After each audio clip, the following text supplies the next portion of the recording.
Dear students, सभी को अंग्रेजी नव वर्ष 2021 की हार्दिक शुभकामनाएं।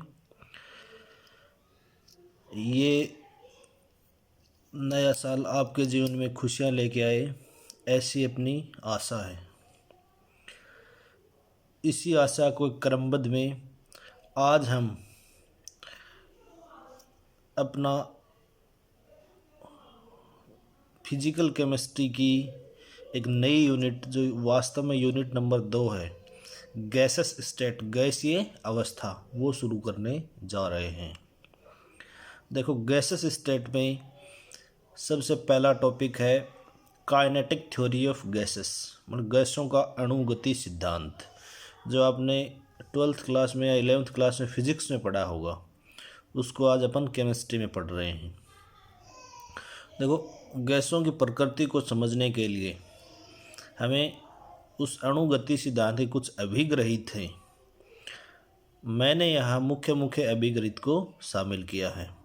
उसमें देखो, पहला है गैस के अणुओं का वास्तविक आयतन गैस के संपूर्ण आयतन की तुलना में नगण्य होता है। ठीक है, जैसे मान लो गैस कोई किसी 1 लीटर के फ्लास्क में गैस भरी हुई है। ठीक है, तो उस पूरे फ्लास्क का वॉल्यूम तो होगा 1 लीटर, लेकिन उसमें गैस के कई अणु शामिल हैं। ठीक है, अब उसमें मान लो 2 मोल गैस है। ठीक है, 1 लीटर वॉल्यूम में कितने हैं? 2 मोल गैस। तो 2 मोल में कितने हो गए? 2 गुणा आवोगाद्रो नंबर के बराबर मॉलिक्यूल हो गए। तो 1 मॉलिक्यूल का आयतन और पूरे वॉल्यूम का, जिसमें वो गैस भरी हुई है, पूरा आयतन, तो मतलब गैस के वास्तविक आयतन संपूर्ण आयतन की तुलना में एक अणु का आयतन क्या हो गया? नगण्य। दूसरा देखो, गैस के अणुओं को ठोस, गोलाकार व पूर्ण प्रत्यास्थ माना जाता है, जिनके बीच न तो आकर्षण है और न प्रतिकर्षण है। मतलब ठोस, गोलाकार, ये समझ गए आप। पूर्ण प्रत्यास्थ, इसका मतलब टक्कर जब गैस के अणु आपस में करते हैं, तो प्रत्यास्थ का मतलब उसमें कोई परिवर्तन नहीं आता। पूर्ण प्रत्यास्थ, कोई परिवर्तन नहीं है, मतलब इनके बीच न तो आकर्षण है और न ही प्रतिकर्षण होता है आपस में। मतलब एक अणु का दूसरे अणु से कोई मतलब नहीं है, प्रत्येक अणु की इंडिविजुअल पहचान है। तीसरा देखो, गैस के अणुओं की औसत गतिज ऊर्जा परम ताप के समानुपाती होती है, गैस की प्रकृति पर निर्भर नहीं करती। अगर मान लो गैस आर्गन है, गैस हीलियम है, गैस नाइट्रोजन है, गैस हाइड्रोजन है, तो गति, अणुओं की गतिज ऊर्जा उसकी प्रकृति पे निर्भर न करके परम ताप कितना है, उस गैस का ताप कितना है, उस पर डिपेंड करती है। तो ये 3 मुख्य मुख्य अभिग्रहित थे। यह अभिग्रहित का मतलब है इन गैसों के गुण पढ़ते समय हमें इनको मान के चलना पड़ेगा। ठीक है, अब देखो, काइनेटिक गैस इक्वेशन है। ठीक है, अणुगतिक समीकरण है, उसकी व्युत्पत्ति कैसे करते हैं? Derivation of kinetic gas equation. देखो, ये कोई क्यूब है। ठीक है, और इस क्यूब के अंदर ये एक गैस का मॉलिक्यूल है। ठीक है, इस गैस के मॉलिक्यूल का वर्ग मध्य मूल मान क्या है? c। वर्ग मध्य मूल वेग क्या है? c। ये x, y और z तीनों डायरेक्शन में गति करने के लिए स्वतंत्र है।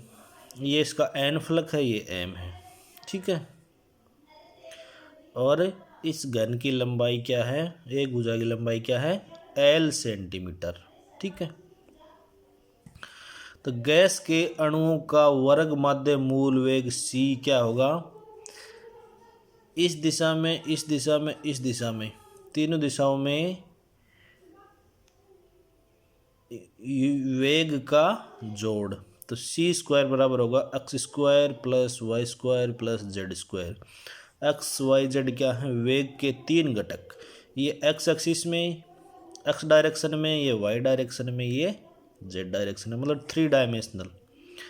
माना अणु पत्र की दीवार m से x वेग से टकराता है। ये m दीवार है, इससे x वेग से टकराता है। तो संवेग टक्कर से पूर्व कितना होगा? टक्कर से पूर्व क्या होगा? mx, मतलब इसका भार m और इतना वेग mv होता है ना, और द्रव्यमान गुणा वेग, तो द्रव्यमान m है और ये x है mx।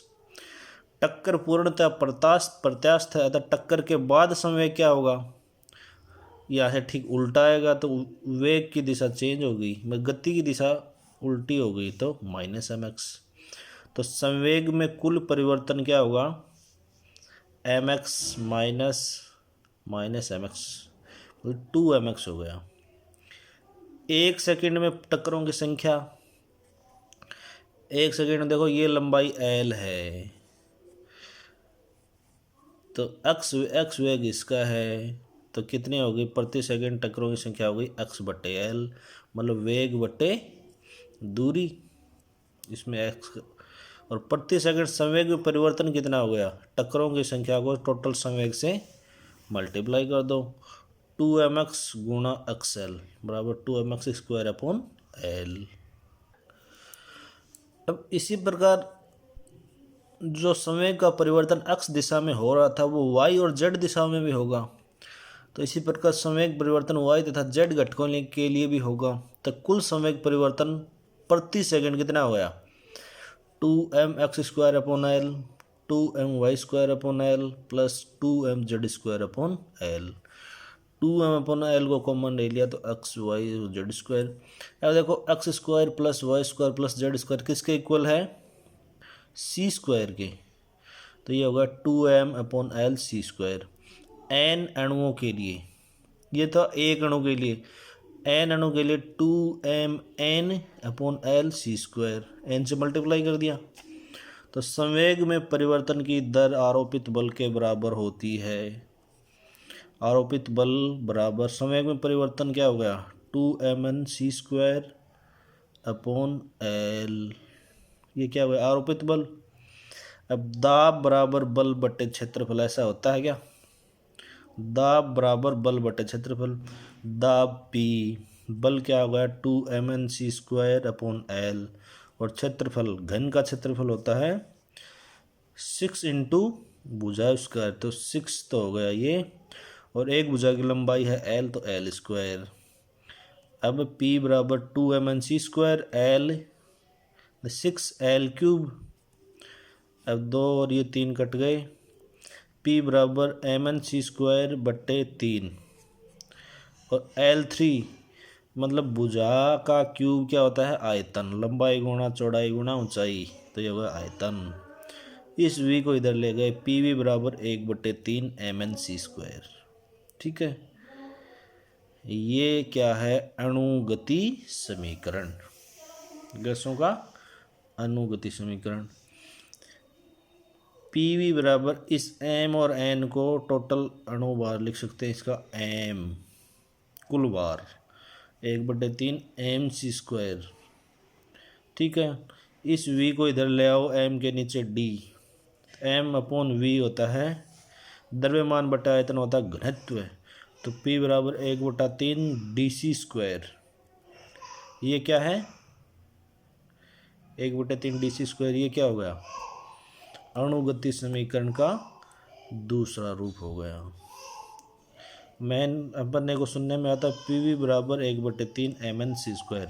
यहाँ पे m स्मॉल है, अगर कोई कहे PV बराबर 1/3 mc², तो यहाँ पे m कैपिटल है, मतलब गैस के सभी अणुओं का भार, गैस का कुल भार। ठीक है, तो ये था गैस का अणुगति समीकरण।